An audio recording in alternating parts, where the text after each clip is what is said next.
Welcome to this deep dive. Today we're looking at a really concentrated bit of text.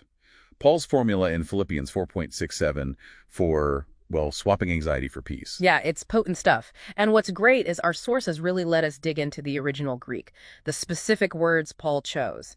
They unlock quite a bit. Right. It's like finding hidden aha moments in the language itself. We're looking for that precision. Exactly. And Paul lays it out, very clearly. It's almost like a spiritual transaction in three parts. There's the command, then the antidote, and finally the promise. A clear sequence. Command, antidote, promise. Got it. It gives you a structured way, to approach worry. Okay, let's start with that command then. Verse 6. Do not be anxious about anything.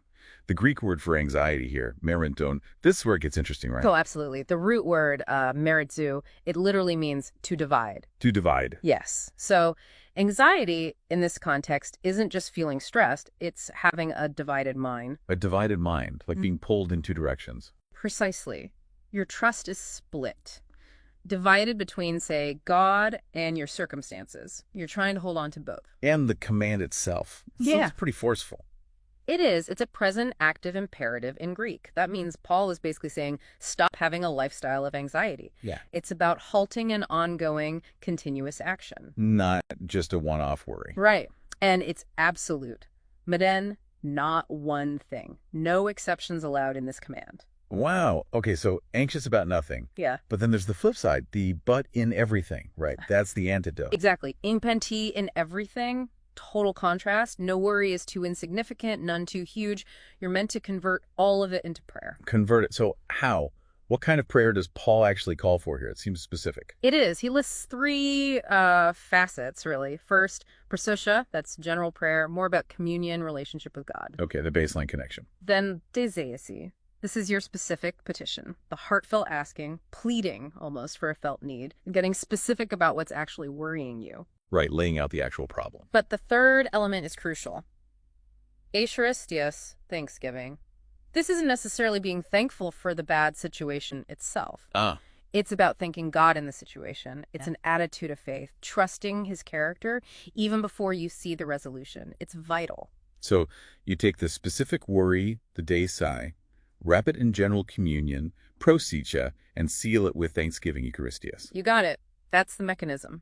And Paul says we should let these requests, aitomata, be made known to God. There's another command there, gergesta. What's the nuance? Well, it's a present passive imperative. It suggests allowing it, letting it happen. It's an act of surrender. You're consciously choosing to hand over your itemized worries. Letting go of control, essentially. And when you do that, then comes the promise. Verse 7 kicks in. The peace of God. Eititoi. Yes. And that word, idarena, it echoes the Hebrew shalom. It's not just absence of conflict. It's wholeness, completeness, total well-being. Okay, but here's the bit that always gets me. This peace surpasses all understanding. Uperchusat baitanoi. Right. It's beyond logic. It doesn't make rational sense given the circumstances you might be facing. It's supernatural tranquility. It's not something you can reason your way into. No, it's a gift received through that exchange. And this peace isn't, passive. It does something. What do you mean? Paul uses a military term, perhorosai. He says the peace itself will guard. It's future tense, a solid assurance. It means to garrison, like soldiers mounting watch. Wow, like a sentinel, peace acting as a guard. Exactly, a sentinel standing guard. And what is it guarding? The two very things anxiety loves to attack. Your cardias, your hearts, meaning your emotions, your will, and your pneumata, your mata, your minds, your thoughts, your reasoning. So it protects your inner world, your feelings, and your thoughts. Yes, but notice the condition. It guards them in Christ Jesus, within that sphere, that relationship. Okay, so let's recap this divine exchange. You give God your specific worries, turned into requests, presented with that attitude of thanksgiving and surrender. Right. And in return, God gives his supernatural peace, his shalom. And that peace then actively stands guard, like a garrison, over your heart and mind. It's quite the transaction. So a final thought then.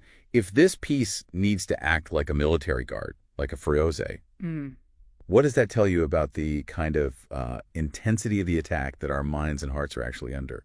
That they need such a powerful supernatural defense? That's a heavy question. And maybe for you listening, What specific divided thought, what merimna, can you pinpoint right now and decide to convert into a specific request in a Creole or really anchored in genuine Thanksgiving today, something to definitely think about?